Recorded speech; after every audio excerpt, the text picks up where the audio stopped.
114th U.S. Open has come and gone, and it was Germany's Martin Kaymer who had this major by the golf balls from start to finish, becoming just the 7th player in U.S. Open history to win in wire-to-wire fashion.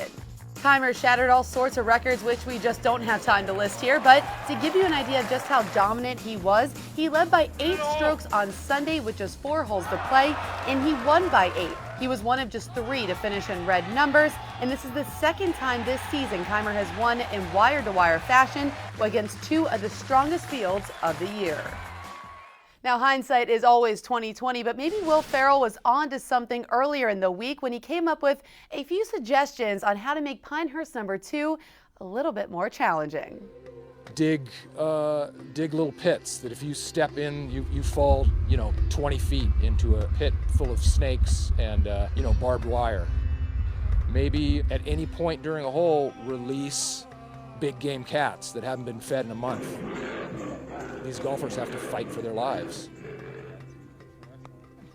Maybe turn it somewhat into the Hunger Games meets the U.S. Open.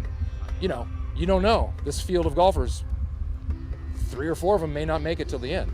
I think my favorite suggestion was releasing big game cats that haven't been fed for a month, maybe next year. But Hunter Mayhan did fall into a booby trap of the more conventional type on Friday.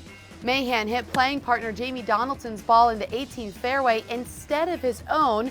Both played Titleist and both used similar markings. Now, for Donaldson, taking the 2-shot penalty hurt less since he was already heading home, but for Mayhan, it was a game changer, taking him 1 shot outside the cut line. Now, you can't think Pinehurst without thinking Payne Stewart and, of course, that famous fist pump and statue.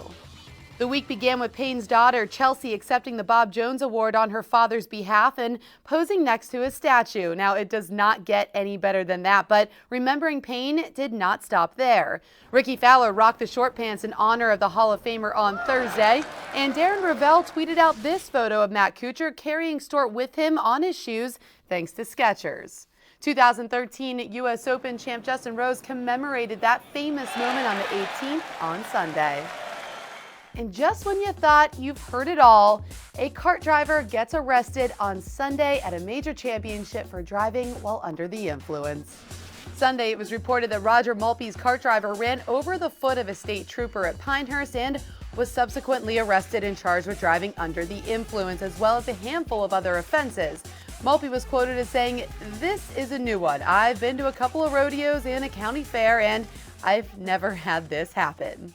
There's absolutely nothing I can transition to from that story. So that's all I've got for you this week. But a big thank you to all the fathers, sons, and moms that sent in their fantastic Father's Day photos that kept me smiling all weekend long. And Dad, I'm really sorry for the one I put up of you. Uno, love you. All right, guys, that's all I got for you this week. But remember, find me on Twitter using #TrendingOnTour, and we can talk about it.